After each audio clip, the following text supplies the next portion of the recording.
Okay, we're on the Givat Ram, the Ram Hill. Left side is the Supreme Court of Israel. It's a new structure. They moved here some 10 years ago after they were in the French, on the German, on the foreign ministry. And this strange looking building is the, right to our right, like the upside down pyramid, is the Bank of Israel. The equivalent to the federal bank in America. This is the Central Bank of Israel.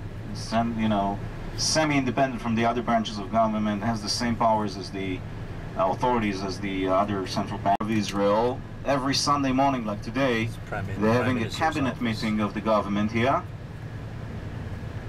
And this here are some more government buildings. So this is the executive branch here on our right. And up on the hill in front left is the Israeli parliament, the Knesset. 120 seats in the Israeli parliament, and as we said, very friends that have much larger power over the government, because you can't form a coalition without them. So this is the parliament. It's a structure that was built here in the 60s. The architecture was inspired by the temple. You're going to see the temple in a few minutes, and you're going to tell me if there is any. University, the campus that is in the city center is further to our right. We're going to visit the campus of the Israel Museum. This is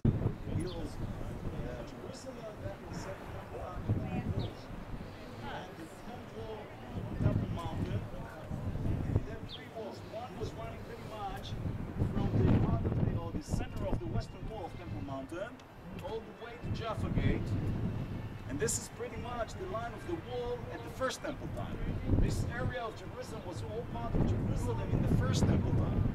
As we said, Jerusalem started with the city of David, and we talk about it with it, right? Yeah. It started with the Canaanite city, which is over here. This tiny area on the southern part of Temple Mountain, this area, this was the Canaanite city. This was captured by King David. His son Solomon built the temple on Mount Moriah. And in the previous centuries, especially after the 10 tribes were taken to exile by the Assyrians in the year 722 BC, many of them moved to Jerusalem. And Jerusalem grew very much, and the Syrians moved over to put the siege over Jerusalem, so they built a new wall that would enclave all the newer neighborhoods to Jerusalem. This is still First Temple time, some 2,800 years ago. If we fast forward it to the Second Temple time, to the 1st century BC, we have this wall that is like following the line. This is Mount Zion, by the way, part of Jerusalem back then, that follows the line of Jerusalem in the First Temple time. Then there was a second wall, this one here, that circles around the northwest side of Temple Mountain. Through here is where Jesus carries the cross outside the city walls. Remember we talked about it, that buried under the Russian Orthodox Church, there is so it's right here, he steps out here to the Golgotha. This third wall of Jerusalem that is out here, it's much larger. It includes areas that way out of the old city of today, deep into the western side of the city, was started to be built at the time of Jesus, but was not completed. The Romans saw this as a sign of a revolt coming on behalf of the Jews, and they stopped the work.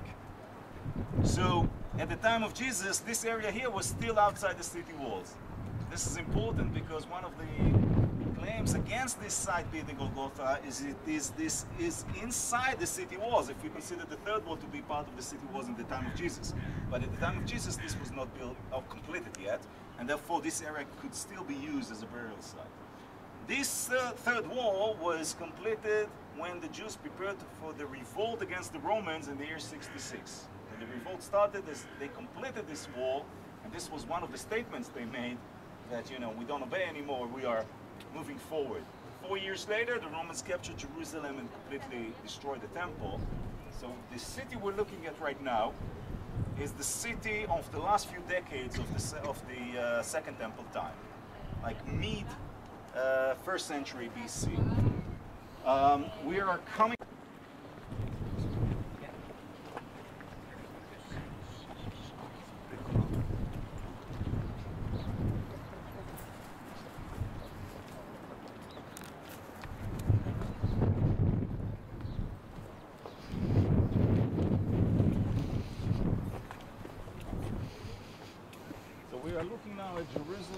from the west.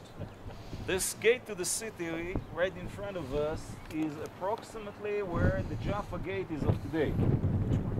Right over there. On the right side of this gate, you can see 3 towers that were built by Herod. This is the foundations. The foundations of this, one of these towers is still out there. As we step in through the Jaffa gate into the old city, on the right side, we see the David Citadel with the mold around it. The first sort of the foundations of this tower is the foundations of one of these 3 towers that Herod built right at the entrance to Jerusalem. He named them. One was named after his Pilat was after his friend. One was after his brother Patzael, and the third one was after his wife Miriam. He had 5 or 9 wives.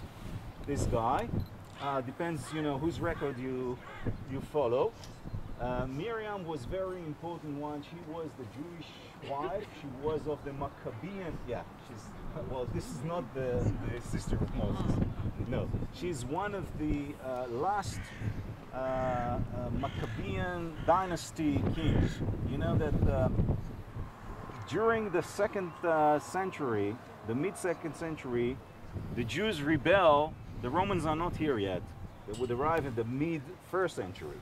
But at the mid-2nd century BC, the one who are controlling the country are the successors of Alexander the Great. Alexander the Great captures this area at 333 BC from the Persians. The Persians controlled the country for about 250 years, and they are the one who defeated the Babylonians at the 6th century. And the Babylonians are the ones who captured Jerusalem and destroyed the first temple. Okay? I hope the timeline would start to clear up a little bit as we move forward.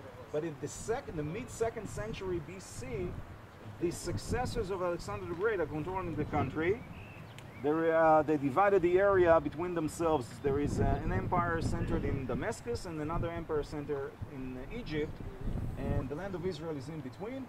And in this period, the Maccabeans, it's a dynasty of priests that did not accept the authority of the Greeks, rebel against the Greeks and open or establish a Jewish sovereign state that lasts here in the land of Israel for almost 90 years, from the mid-2nd century BC to the mid-1st century BC. And we're celebrating, which holiday we're celebrating to remember this? This is the holiday of Hanukkah. When they captured the temple, purifying it, and this is what we're celebrating Hanukkah for. When this dynasty of the Maccabeans is started to crumble and there is a lot of internal sort of conflicts, they kind of call in the Romans, and the Romans step in the mid-1st century. At the beginning, the Romans would control the country directly for about 2 decades, and then there is this guy coming, Herod, who would take the country on their behalf, and he would establish his own kingdomship here that lasts for about 40 years, from 37 BC to 4 BC. And he is the patron of the tourist guide, because he built so much of the sites that we're going to see. He built Caesarea on the shoreline, he built Temple Mountain as we know it today, he built Masada, so we have to we own him a lot. But this guy, that's a great sort of, from the Jewish perspective, they did not accept him as a Jew. His mother was pagan. His grandfather is one of the Edomians. The Edomians is a civilization on the